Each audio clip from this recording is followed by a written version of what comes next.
So, ngayong araw nga na 'to pag-usapan natin ang sitwasyon ng Lakers, no. So, ano bang sitwasyon ngayon ng Lakers, no? So, napakabigat talaga 'to, no, para sa kanila kasi biruin mo magpe-playoffs na, 'di ba?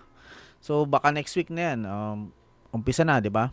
First round kalaban nila Houston Rockets, 'di ba? So, swerte kasi sila, home court nila, 'di ba? So, kahit na hindi laro si Luka Doncic, so, ibig sabihin, may chance pa rin sila kasi nandun sila sa home court nila eh. Siyempre, maaaring makabulag, di ba? So, alam mo naman, ipipigilan mo lang naman dyan si Kevin Durant tsaka si Sengun, di ba? Kung pumutok ba yung ibang players, so, hindi pa natin alam, di ba? Kaso nga lang, ang pinaka-realidad dito sa Lakers, di ba? Kapag hindi nga nakabalik tong si Luka Doncic, no? Siguro sa round 2 o kaya round 3. So, syempre, asahan na natin. Kapag balik ni Luka Doncic, hindi man niya 100% healthy, di ba? Syempre, magre-restrict pa rin sila ng limit dyan. Ng time limit, di ba? So, hindi agad-agad na, ano yun, yung parang magic lang yung ano niya, yung injury niya, di ba? Hindi ganun. Mag-aano kagad dyan, na magre-restrict kagad yung ano nila dyan. So, at least nakapag-produce siya, di ba? Hindi niya pinabayaan yung team niya. At saka malaking tulong talaga to si Luka eh. Kung makapag-produce to ng 25 plus points, di ba? So, malaking tulong na talaga yun para sa Lakers. Kesa naman walang magpo-produce tulad ni Austin Reeves, di ba? Hindi, wala talaga siya sa lineup. Kasi nga, baka balik pa nun, baka May pa. Di ba? Ang tagal. Diba? Anong mangyayari ngayon sa Lakers? 41 years old na itong si LeBron. Oh, una pa diyan yung depensa. 'Di ba? Hindi naman lahat madedepensa ni LeBron. 'Yun ang pinakamagiging kahinaan dito. Si Marcus Smart, well, panalo sila doon. Kaso nga, paano kung hindi pumutok si Ayton? 'Di ba? Di nga sila ngayon.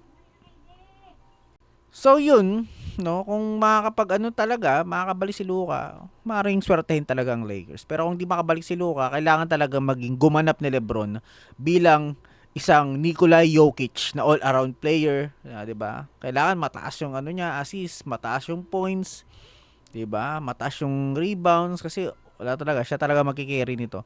So pag hindi nagawa yun ni LeBron, wala talaga, no. So kung ang problema lang kasi kay LeBron, 'di ba? Hindi na siya ganun ka-efficient talaga. So, mahina na talaga si LeBron, guys. Hindi na ganun kalakasan niya sa Miami, sa Cleveland.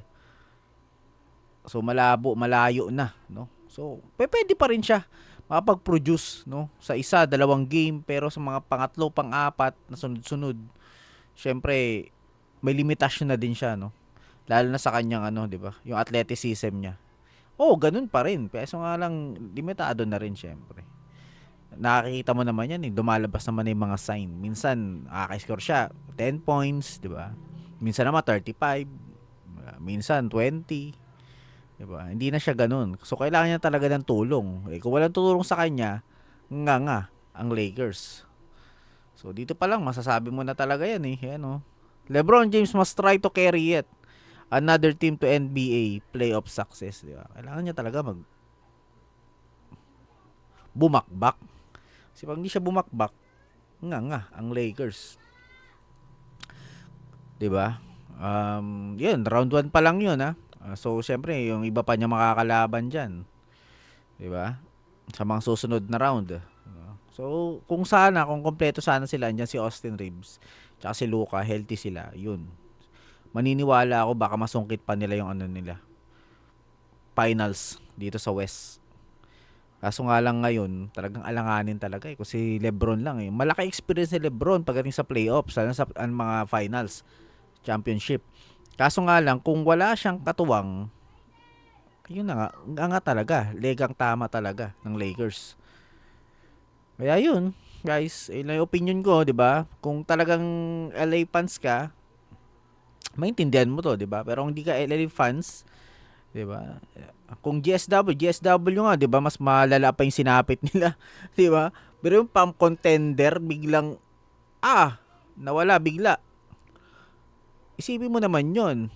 Contender sila. O kasama si ano pangalan nito? Si Kristaps Porzingis ay si ano pala, hindi pala, late na pala si Porzingis. Si Jimmy Butler. Oh, ano nangyari? 'Di ba? Na-injured si Jimmy Butler, wala na. Tapos pati si Stephen Curry sumunod, wala na, gumuho na talaga. Kahit bumalik pa si Stephen Curry, wala na, hindi na rin makakasilat 'yon, guys. Siguro first round o second round, maalis silang tumagal. Parang sagip ka pamilya, pero wala eh, talaga eh. Tapos nawala pa si Kuminga, 'di ba? Tinrade sa Hawks. Tingnan mo nangyari sa Hawks, 'di ba? Naka-playoff spot pa, 'di ba? Grabe, ibig sabihin malaki impact talaga ni Kuminga kasi nakapag-produce siya. So sana hindi nilang binitawan 'yun ng Warriors eh. Kasi wala, sayang talaga si Kuminga sa Warriors. No? Malaking panghihinayang doon. So, isa pa sa draft pick, 'di ba? Mas pinili pa nila si dahil lang sa pride nitong si pangalan nito si Steve Kerr.